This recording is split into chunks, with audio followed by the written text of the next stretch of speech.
Hi guys, welcome to the Church Split. My name is Will. You guys know what we do here. We help you escape your church's echo chamber, learn to think biblically, and of course challenge the status quo, which always needs challenging. If you're new here, like and subscribe to the channel. Words are hard, guys. Words are hard.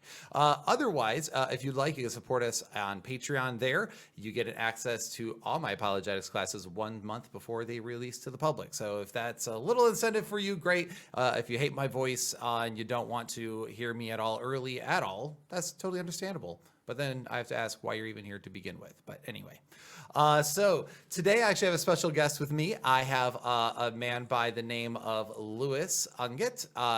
Lewis is somebody that I actually got in touch with on Twitter a while back. It's weird because I actually hate Twitter.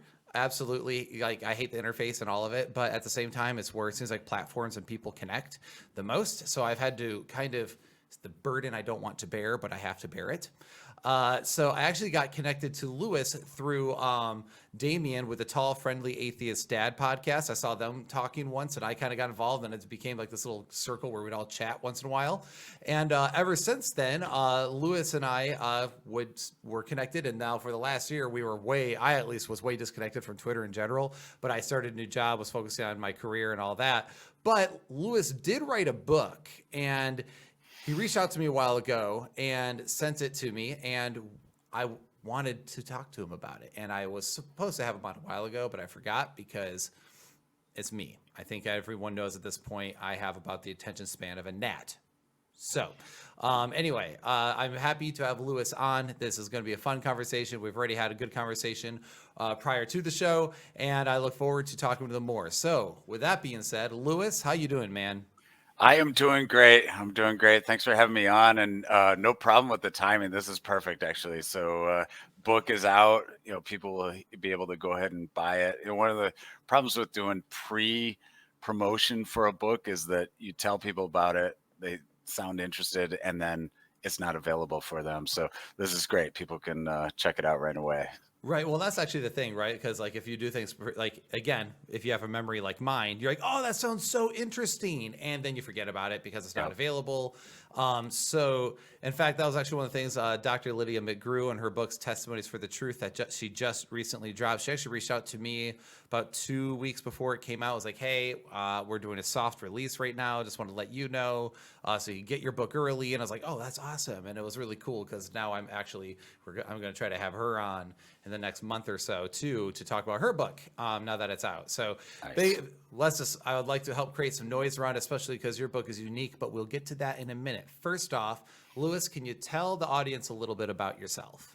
Sure. Yeah. I have born and raised in Michigan, lived here, have a pretty diverse background. My undergraduate is in engineering. I also have a graduate degree in business and a master's of divinity degree as well. I have, like you, spent a ton of time on Twitter, mostly because that's where a lot of the conversation, for better or worse, is happening in America, and do a lot of back and forth with atheists, with Christians, with non-Christians, with pagans, it's a crazy place. The other day I had a long conversation with a Kenyan farmer that farms an acre and a half of land without any tractors. So like those kind of conversations you just can't have in other contexts. So yeah, and from a further background perspective, I am married. I got 3 kids and an awesome dog and a couple cats. And I've been a Christian most of my adult life. I grew up with a kind of a variety of views in the household, but I came to Christ when I was in college, and have been pretty active in the church and pretty active in apologetics, and pretty active in discussions around the faith. It's something that I find super interesting. Obviously, I got some education in that area as well. Yeah, I noticed that was one of the things that when I first saw you interacting was a lot of times when I see Christians interact with atheists on Twitter, half the time I'm rolling my eyes because it's actually really just not, it's either really hostile or it's just really cringe arguments. And I Yeah. noticed that when you and Damien were kind of debating back and forth, that one, it was very friendly, and two, that I was like, oh, this guy actually is good at this. Like he's actually staying on focus. He's not doing underhanded jabs. He's just trying to interact with the actual idea. Then I remembered you were like, actually, I do think that you mentioned something like, I do actually think beauty is something that helps prove God's existence. Here's a link to an article I wrote once. And so Yeah. you have a bunch of writings that you've done for some apologetics to try to argue for the faith to bring people into the kingdom, because that seems like it's a passion of yours, right? You and I Yes. discussed at the beginning of this earlier before the show that you're like, I'm a more of a mere Christianity guy, right? Just Yeah. bring him into the Yeah. kingdom. Yeah, yeah, and that phrase "mere Christianity" obviously alludes to C.S. Lewis a bit, and I absolutely love C.S. Lewis. I find him to be powerful and important, and the idea of kind of arguing and contending for the faith in the best sense of those words is something I do in part because like I've thought through those things. Those are questions that I've had. Like I said, I wasn't raised or I didn't grow up Christian. I grew up kind of uncertain, and I've had to think through a lot of those things. And when I see other people that are struggling with those questions, or maybe they're not really struggling, they're confident in kind of bad assumptions on things. Those are things that I feel like it's important to have those conversations and important to talk to those people about some of the possible flaws they have in their thinking, and also offer some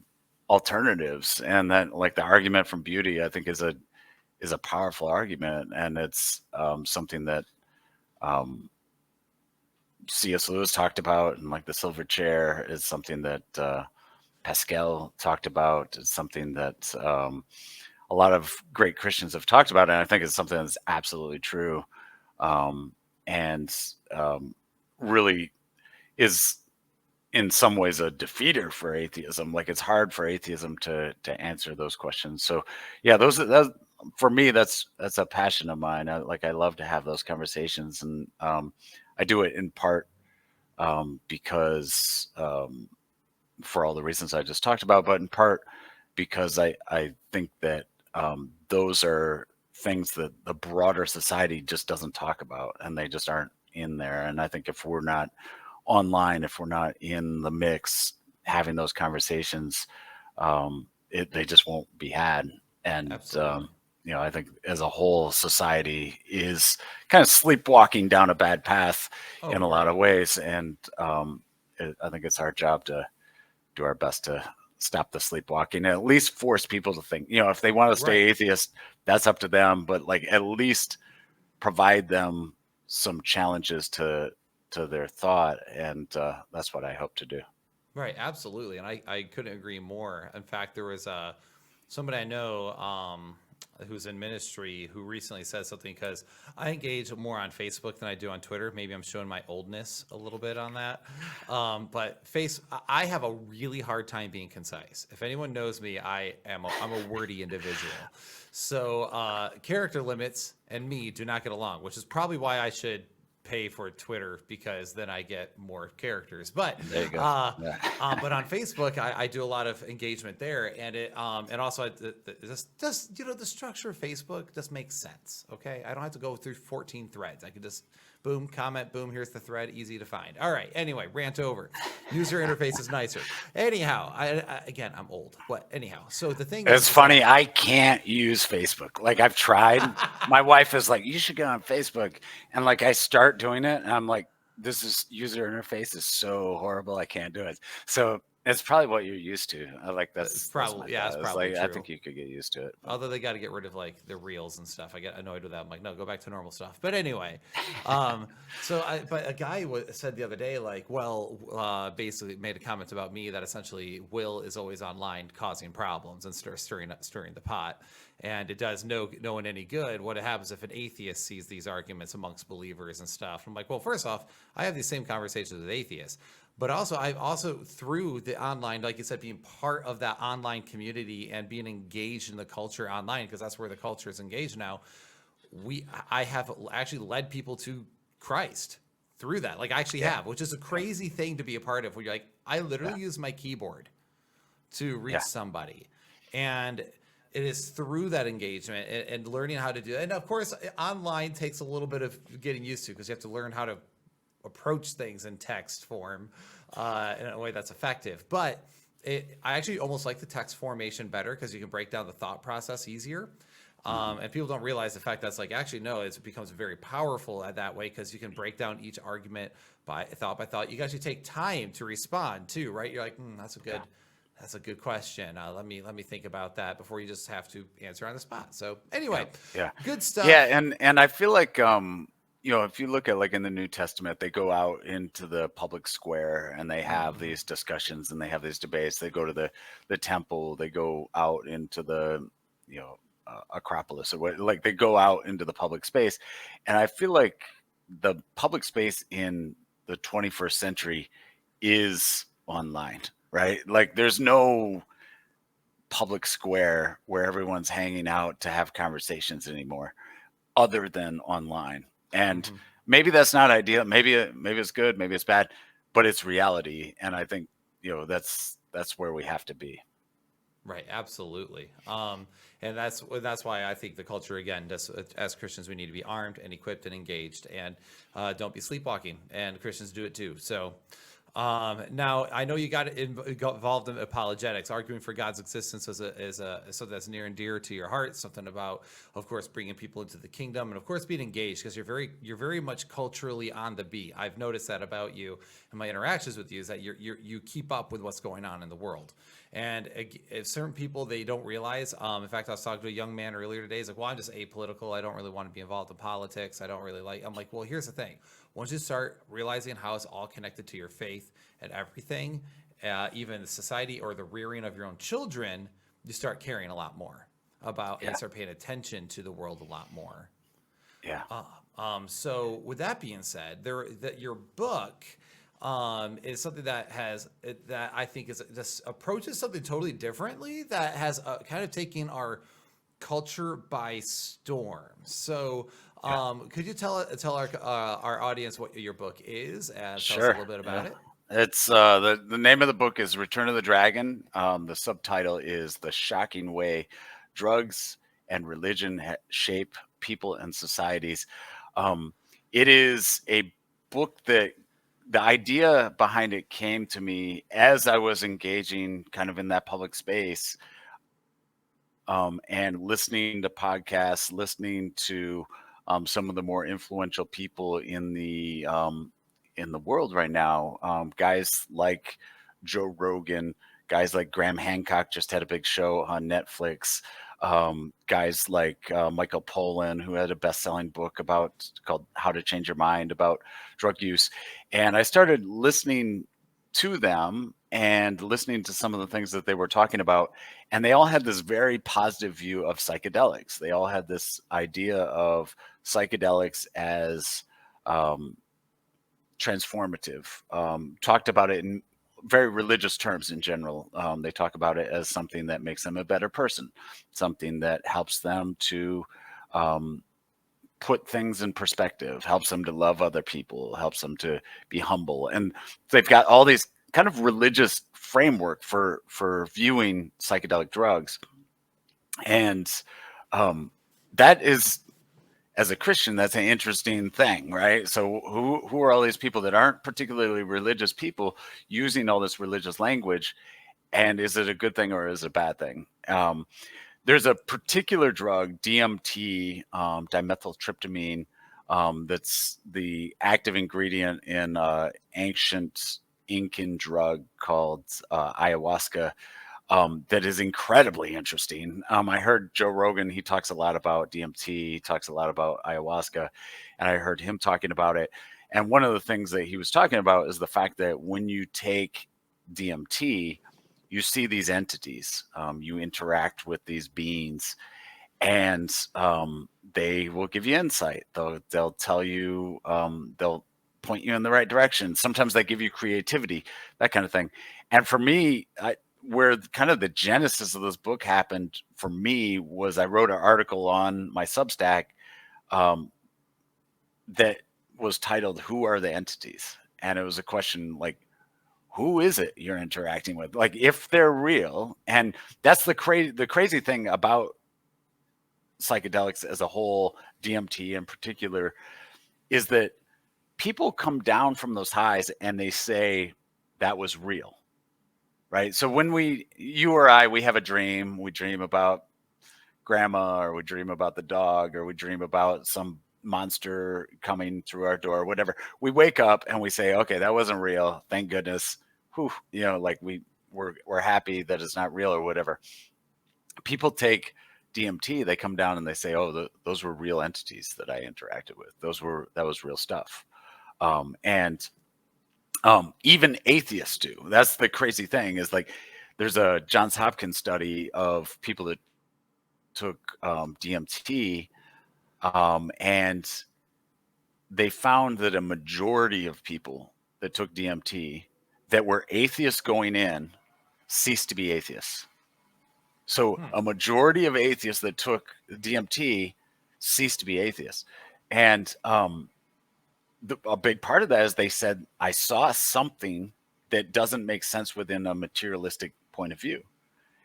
And a lot of people, and I've talked to Christians that are like, well, that's a good thing. Like, it's good. Like, they're seeing spiritual stuff. And there's people that are kind of like, should we mix psychedelics? Should we mix these things in with kind of the Christian faith? Maybe having smoking pot, maybe doing LSD, maybe taking psilocybin or doing DMT. Maybe those are good things. And so I heard all that happening. And by the way, I started working on this a couple of years ago. This has become an avalanche over the last few years. Like, this, like now, like Aaron Rodgers, like he came out and said ayahuasca changed his life. He used born again language. He said it was like, I came out from my ayahuasca journey, and they use the word journey, by the way. And I came out from my ayahuasca journey, and it was as though I'd been born for the first time. So he literally said I was born again through ayahuasca. Wow. And so for me, at first, it was just like this interest of like, what is it? What is going on? Is it a brain phenomenon, or is it real? And I came to the conclusion that number one is real, and number two is not good.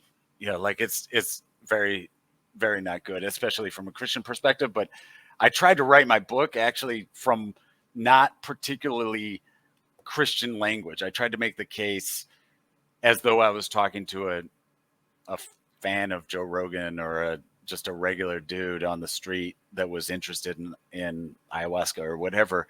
I tried to make the case for what I found in language that anybody could understand. So what I really wanted was a book I could give to a coworker, or I could give to just a random guy on the street, that doesn't come out and say, listen, here's the 10 biblical principles of why you shouldn't do this or whatever. Instead, it really starts off, and the first couple of chapters, I've had people say, oh, you're too positive towards the drugs, because the first few chapters I try to like take seriously what Joe Rogan said about it being positive, or take seriously what Graham Hancock said about it being positive. Look at the studies that say it has therapeutic benefits, and look at the studies that say that. And I tried to give it a fair hearing before then I look at, okay, so those are the potentially good things about it. What are the possible downsides to it? One of the interesting things I found about psychedelics, because as a Christian and as somebody that has a seminary degree and somebody that studied a little bit of Koine Greek and feel like I know the Bible pretty well, I don't remember seeing anything about psychedelics or whatever in the Bible. And so I started, like, step number one was this ridiculous step that I took, which was just Googled, what does the Bible say about drugs? Which I'm sure tons of people have done, right? So what does the Bible say about drugs? And the first page worth of results from Google were all very vague, said almost nothing. A couple of them detailed all the passages against alcohol that talk about don't drink too much, don't get drunk, don't be a brawler, sober. Right. So some of them were like, hey, drugs are bad because, drinking too much is bad. And so if that's all the argument against drugs from the Bible, then there's not much of an argument against Bible or against drugs, except for the same arguments against alcohol, which, whatever. But um, what I found was someone alerted me to what I should have known from my Greek background, is that the word for drugs in the Bible, in the language of the New Testament, the Koine Greek, is pharmakia. That's the word that you find in there, and if it sounds familiar to people, it's where we get the word pharmacy, or pharmaceutical. And once you realize that, you find it's all over the Bible. Like the word drugs is all over the Bible, but the reason you don't find it, if you just like search an English translation of the Bible, the reason you don't find it is because the typical translation of pharmakia is witchcraft or sorcery or wizardry, or something along those lines, where and so that really got me interested as I was looking at the subject. Is like, why do we have this word that's drugs that we're translating sorcery? And what I found was that in the ancient world, the use of drugs to conjure spirits, to experience the other dimension with ghosts and demons and gods, that was often facilitated. Drugs and witchcraft went together. So it's not a case. Sometimes you translate a language, like if you were translating something from English and you saw the word bark, you would find out the context and you would say, is it a tree's outer layer, or is it the noise a dog makes, right? That's not the case with pharmakia. The word sorcery encompassed drugs, right? The two things went together. Shamanism often had a drug element to it. Actually, more often than not, had some kind of drug element to it. And then what I found was that was widespread throughout the Middle East, widespread through the ancient Near East, that the Bible was born from, and that it was widespread in ancient Greece. It was widespread in Northern Europe. It was so everywhere Christians spread after the writing of the New Testament, it was everywhere. And that shamanism that encompassed drug use or drugs for spiritual purposes as part of their religion was everywhere. And that's something people need, before we say, hey, we should do is stops people from being atheists, we should just go ahead and do them. We need to remember that the warnings in the Bible are extreme against pharmakia, like very extreme warnings. Like, you will not enter the kingdom of heaven if you do pharmakia. Jesus in the book of Revelation says it will lead nations astray, right? So like there's extreme warnings against this use of drugs for spiritual purposes, which, by the way, I should note, remember, getting back to what I said about the spiritual language that Joe Rogan was using and Graham Hancock was using, and those guys, they're not using these drugs as a like, these are changing them. They're using them not to have fun. Alcohol does a good job for that. They're using them to be transformed.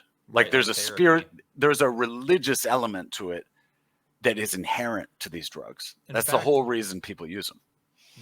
Jordan B. Peterson, the famous Dr. Peterson, even said in one of his speeches that he was talking about the effects of DMT, and that he was like, well, one DMT trip can sometimes account for do about as good as work as years of therapy can on a certain person. Like, he was talking about how positive it was. And when you think of Joe Rogan, who is very pro that, and even Dr. Peterson, who, by the way, I love Dr. Peterson. Like, I love him. But it's like, when you have these two juggernauts, even on these two juggernauts of the cultural force, who are both going like, yeah, Caesar do pretty good stuff for people. It naturally, I mean, I can't tell you how many times I've heard Christians talk about this. Even my best friend, him and I chat about it. He's like, what do you think about that? He's like, and he always jokes around. He's like, should we take a trip sometime? And I'm always like, no. He's always joking. He actually wouldn't. But because of that same thing, the pharmakeia or the pharmakeia, And that was one of the things I discovered a long time ago, which was like, oh, that's why. Because, like you said, shamans, witch doctors, any of these, even the oracles in Rome. Delphi. Yeah, Yeah. Delphi. Yeah, yep. So Yeah. they all did that. Go ahead, keep going. Don't want Yeah, to steal and your that's thunder. I mean, that's one thing I want to point out is like I didn't write any of this because I hate these guys. I don't hate Jordan Peterson or hate Joe Rogan or hate any of these guys. Actually, I kind of like all these guys. I'm writing it because I like them, right? Like I'm Right. writing it because I do care. Like I'm scared is a bad word, but I'm scared they're going down a terrible road, right? Right. I'm trying. I feel like I'm, you know, issuing this giant warning, and as a society, we're going down this path. I always joke. I tell my kids, I'm like, when I was a kid, all the billboards said, "Don't do drugs." Now, 100% of the billboards say, "Do drugs," right? Like you drive around Michigan, and like every billboard is like, "Hey, go, get high with us," or whatever. And it's a crazy transformation. And when a lot of Christians are like disturbed by what has happened with LGBT and how fast all those opinions have changed. And we're like in the 1980s, most people wanted LGBT illegal. It's crazy. Like Hmm. that was a majority in the 1980s. Now an overwhelming majority disagree with that, but also an overwhelming majority think gay marriage is good and all the other, and Christians are concerned about that. I would say rightfully so. But what I always point out is that with drugs, that same change has happened and it's flown under the radar. And Christians kind of have their hackles up against LGBT, maybe not enough, but they do. But with drugs, a lot of Christians, like you said, are like open to it. They're okay with it. And that's something that is the result of ignorance, like the result of just not knowing what you're dealing with. And this isn't, the thing I point out is that psychedelics are not just like having a beer on the weekend. Hmm.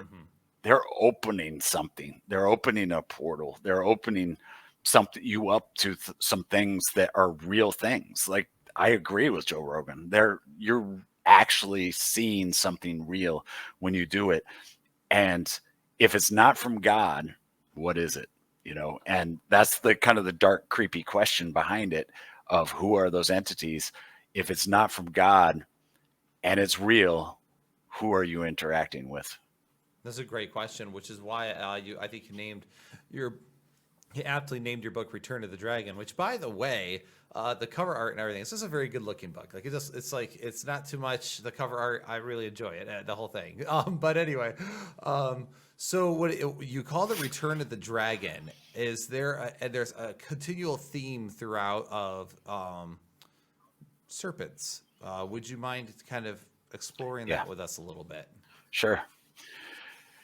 Yeah, that's the wild thing about this research I was doing. So I kind of got into it and started to read pretty much everything I could find on the subject. And one of the crazy things that actually Graham Hancock said, and he said in the introduction to a book by Brian Mirescu, and he said when he takes ayahuasca, he said that he often interacts with a serpent entity, and he says sometimes she appears as a woman, sometimes as a serpent, and he said she's Mother Ayahuasca, and that everybody that takes ayahuasca interacts with her. That is a very, very common thing to interact with, That's and creepy. yeah, I know. And I remember reading, if I don't know how familiar you are with the Narnia books, but I remember reading in the Voyage of the Dawn Treader, the character Eustace, who was kind of like this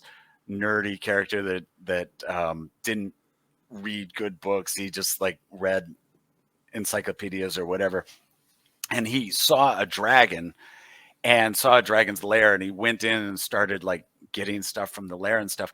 And C.S. Lewis stops and he says, if Eustace had read the right types of books, he would know how dangerous what he was doing was. He'd know about the dragons.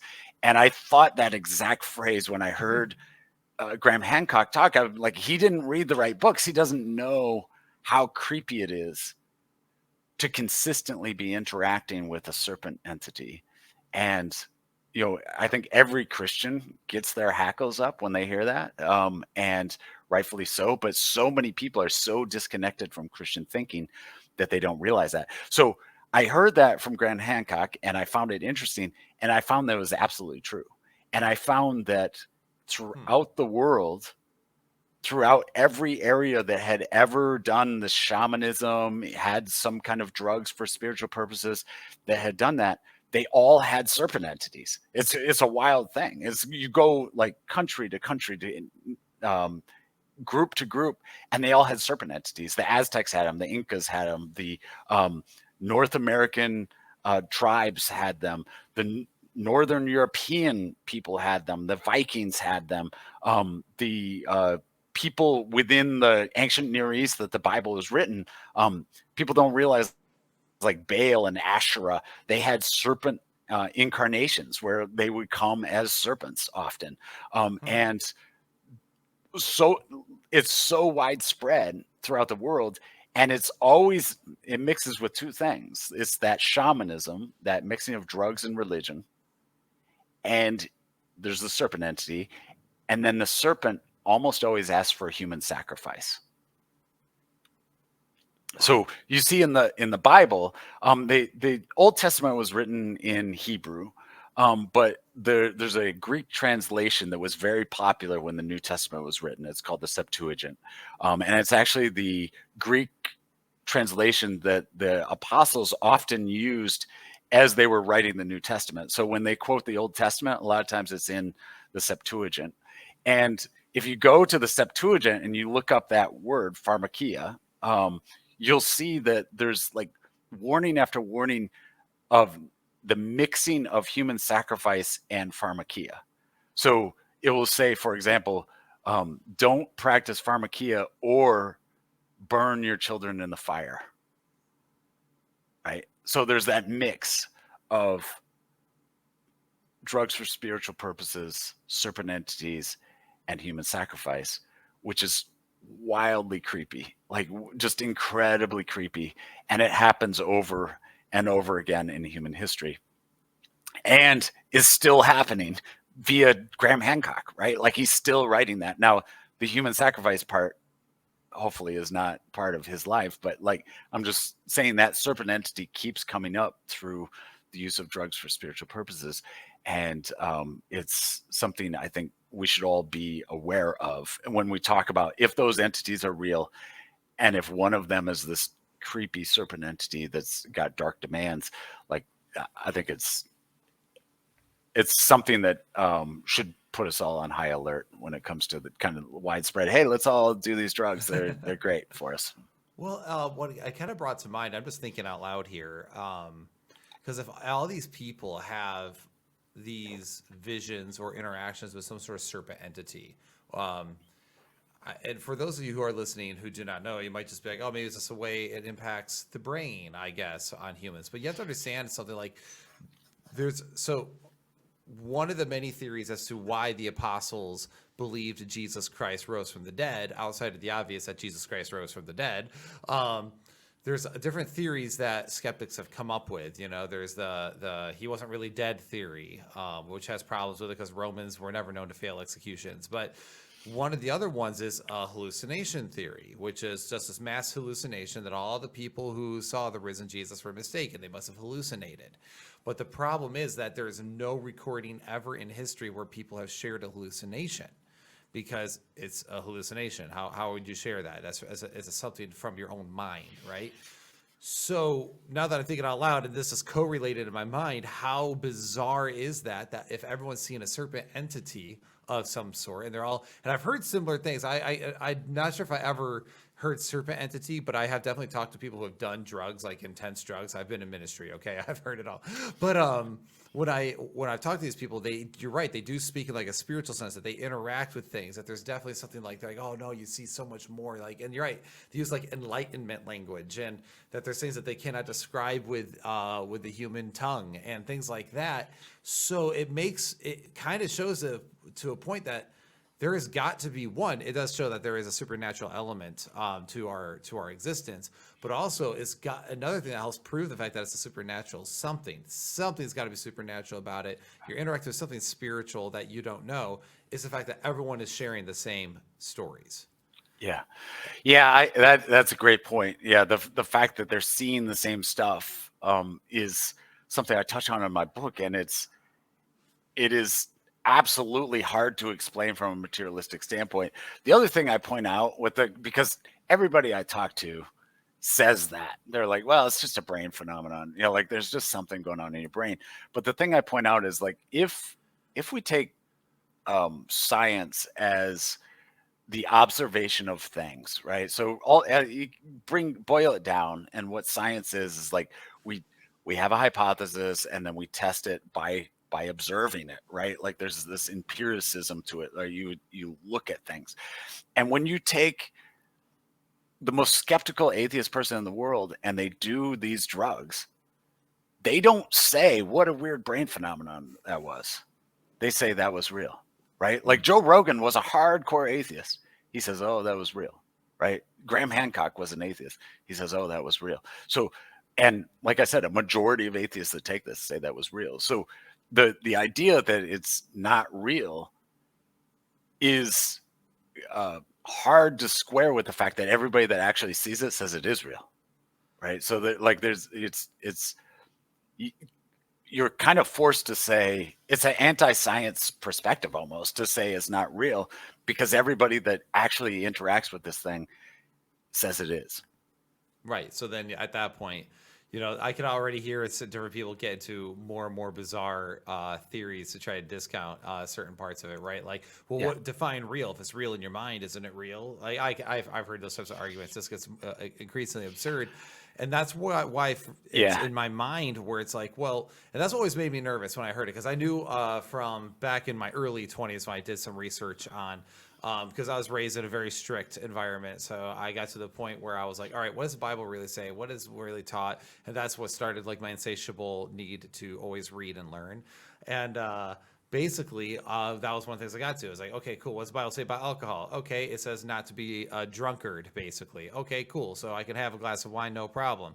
And then I was like, what about drugs? Is that bad? And then, but then I came up across, the pharmakeia or the pharmakeo, depending whichever tense you're using. But when I came across that, it was one of those things where I'm like, okay, now, like you said, I've seen this shift happen. And I can't help but wonder if he's talking about how this is witchcraft, or the Bible talks about how this is witchcraft. There is definitely an element here that Christians need to recognize. It's not good.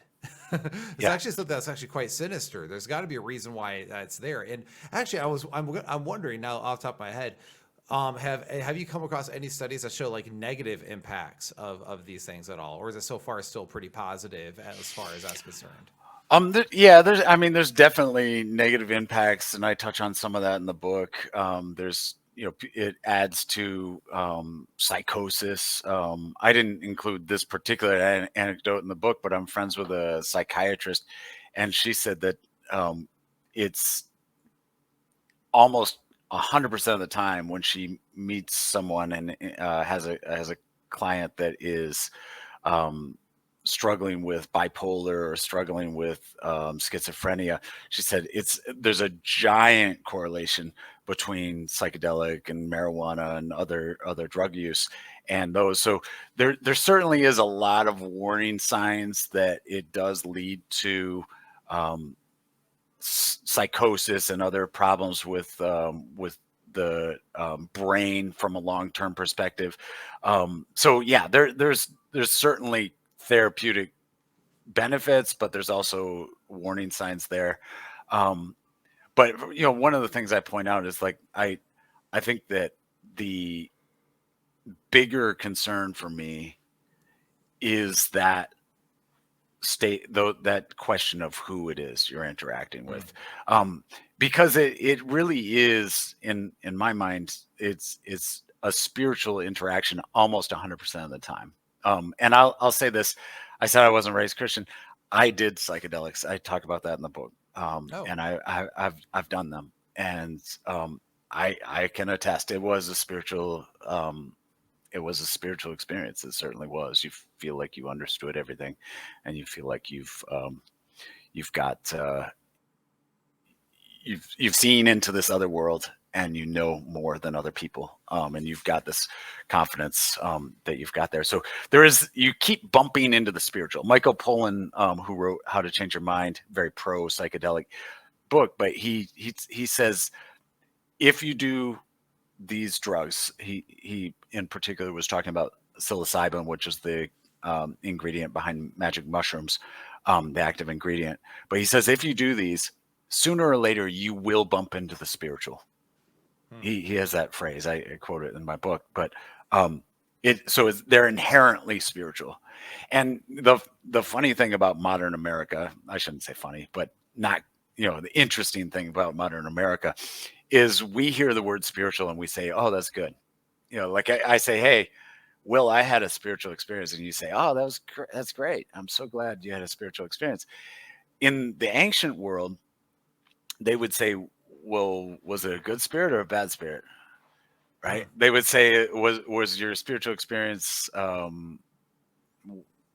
what kind of spiritual experience was it? Right? So there's spirits can be good or bad, right? Like having a spiritual experience in modern America seems good, but like there's by no means is that the case, right? You can have spirits that lead you astray, spirits that help you, spirits that want to destroy you, spirits that, and so we've lost that discernment in modern America where we're like, oh, if it's spiritual, it's good.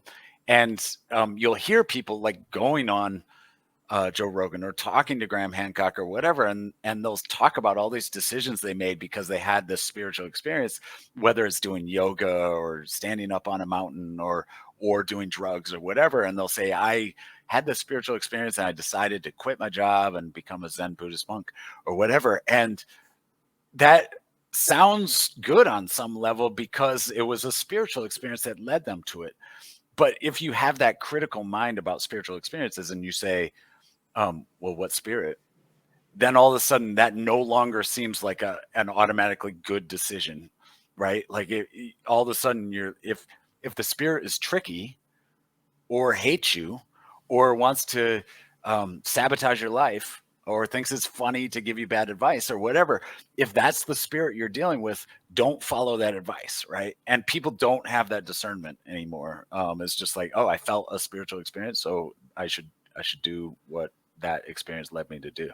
That's a really good point. This last week, I don't know if you're familiar with him, Dr. Michael Heiser. He passed away, and he's a big theologian.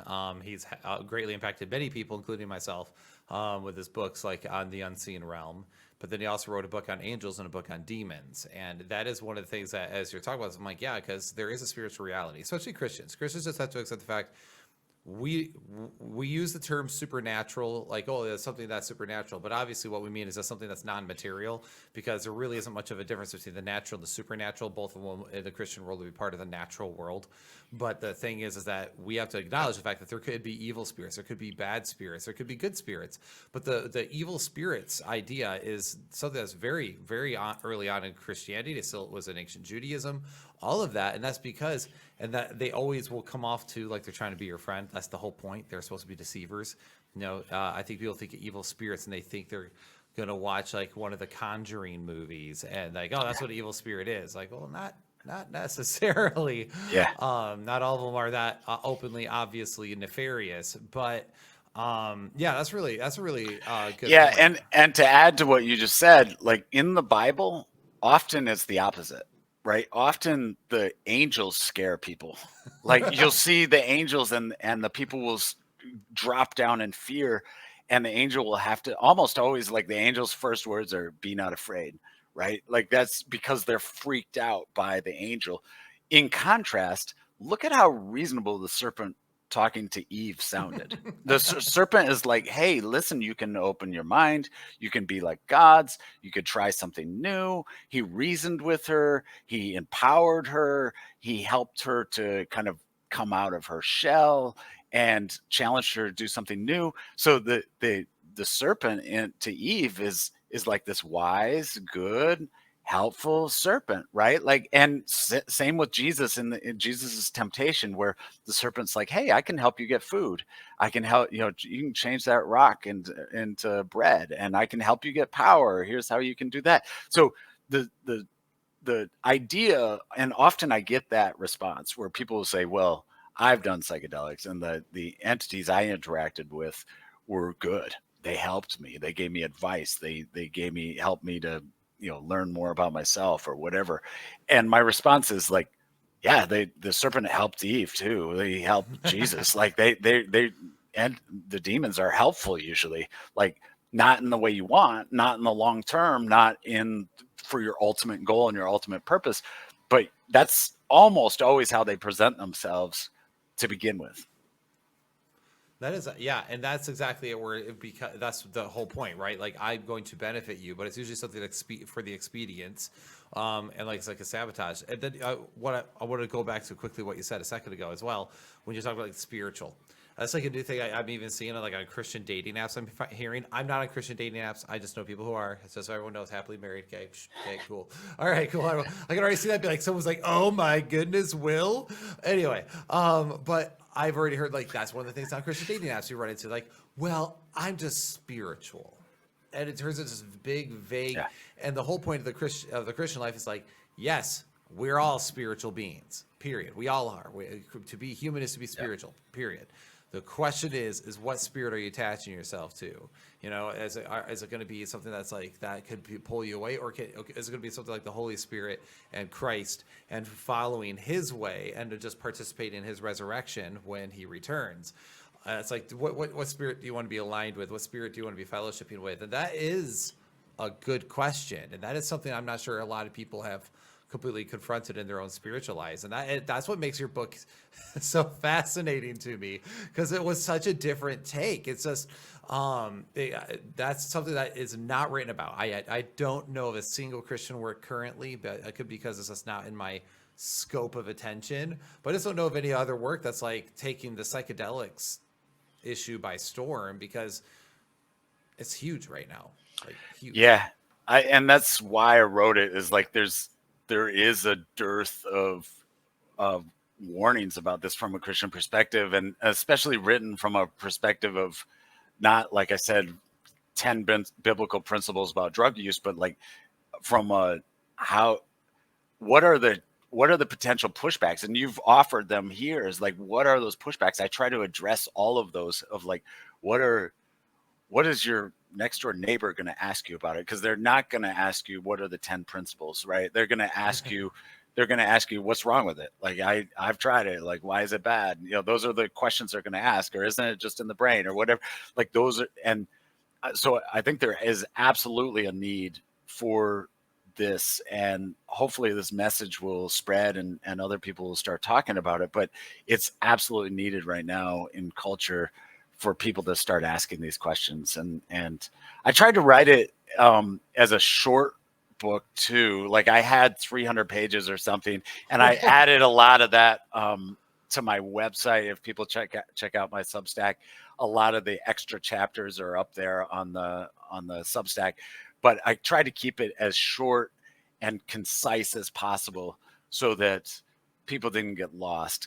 Sometimes people you get killed by too much information. You get 2/4 of the way through the book, or 3/4 of the way through the book, and you drop it, or halfway through the book and you drop it. I tried to make it as readable as possible so that your next door neighbor can read it and understand it, and hopefully have an impact from it. And yeah, nobody's wrestling with this. Like I said, I feel like Christianity right now is sleepwalking on psychedelics. I think we're all caught up in other very important cultural issues. Like, I'm not downplaying the importance of things like abortion or things like LGBT or whatever. Not at all. Like, those are very important issues. But I'm saying we're missing one of them, and this is one of them that's happening very fast right now. Even with you saying that, like I'm like over here, like already making mental notes, like make sure I look some of these things up later and go down the rabbit holes, because Yeah, Yeah. it's just it's one of those things that I'm sleepwalking on. Like I knew I was concerned about it, and I was like, I feel like no, because pharmakeia and all those things. Like those were things in my mind. But even then, it wasn't like, oh, I need to put that in the front and forefront. I need to definitely address that on my show right away. That wasn't Yeah. even the number one thing. And so it's having this conversation definitely is enlightening. Where it's like, ooh, I really do need to look into this more.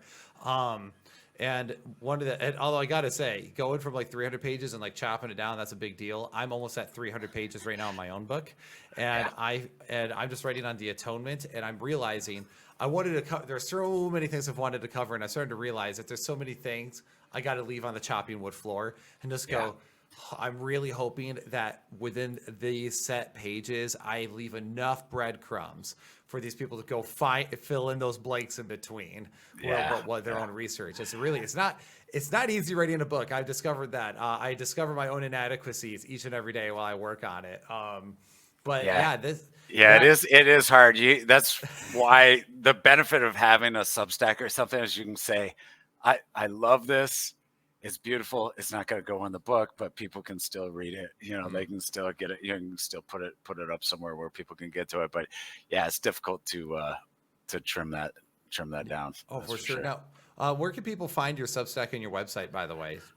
Okay, so Lewis, and that's spelled with a E, so Lewis Ungit Ungit, and my Substack is lewisungit.substack.com. My website, which I don't use as much, I've pretty much switched 100% over to Substack now, but there's some old articles up there.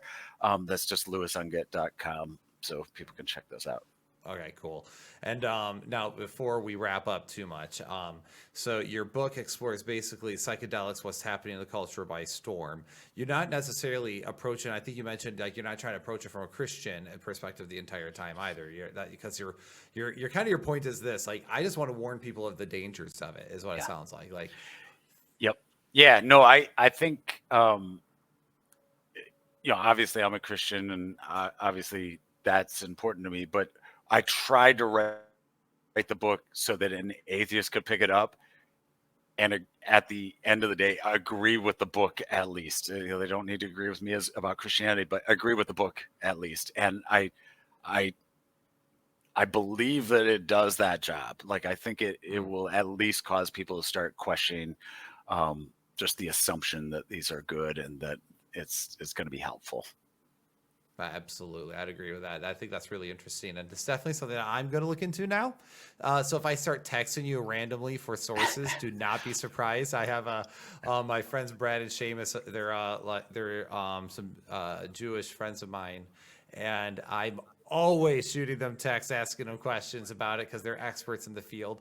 But then I get information, then I get to come off like an expert, so it's really fun. Yeah, no problem. And the book does have lots of citations. I cited every study that I included, like the bibliography is big. So anybody that is skeptical and reading the book can go check out those sources within the book as well. And that's important too, is making sure that's like, hey, look, man, I've done my research, I know what I'm talking about, and that's something that even I'm having to do. Like, I'm making sure I'm like, all right, I need a source for that. Like, if you look at my document, I have parts highlighted, like grab source, this book, that book. Like, I know what books they are. I just need to start footnoting like a madman in certain areas. But honestly, I think what you're doing here is actually pointing a light on something that Christianity has been sleepwalking on. They have been ignoring, and it's probably because like I said, there's these giant issues of our marriage that's threatening our very families. Then it's like, oh, abortion, okay, that's threatening our very children. And then but people aren't realizing that there's this whole thing of psychedelics that are happening right now, which is like, yeah, but that's threatening your very spiritual walk. And you don't know what you're letting in. And I've noticed as well that some people who constantly are doing things like DMT and things like that, you can sometimes run into people who do have like I said, more depression and anxiety. I've seen more bipolar. In fact, actually, one guy I know, the guy who first started talking to me about this was someone who was agnostic. He really struggled with God. And I mean, we got, I mean, there was one day he just snapped. We were just talking, and I was like, well, what about this? And he just starts yelling at me. Like, I asked a basic question. He just flipped, grabbed his chair, and chucked it down my friend's driveway and just absolutely snapped. I've never seen anything like it before. And then he was just screaming. I'm like, veins popping from his neck, screaming. He's a big dude and he's ripped too. And I was like, I am way too close for this moment right now. And, and it was funny because every time you talk to him, he would just keep saying how he has to keep doing these things because they help him grow. And I'm looking at him going, dude, I've seen the way you are. I don't think they're helping. I think they're hurting. Yeah, it's not growth. Yeah. So, anyway, I just really appreciate you actually writing this book. I'm actually planning on ordering my own physical copy of it. Lewis was kind enough. He sent me a digital copy and he sent me an audiobook version. And I listened to that. And I read through the PDF a little bit, but I have a hard time reading books on screens. And so it's like, I read enough to get the gist, and I was like, I just need to get a physical copy. And I want to really just pour through that, especially after this conversation, because I definitely think it's something that's needed. And Awesome. Yeah. There is a Audible version for anybody that likes to listen to books. It's up on Amazon, so they can check out the book. Make sure when they, right? Your version I read okay. before I had the money to pay somebody to do it. So there's a better version that somebody read, but I always like when the author does it. I'm weird like that.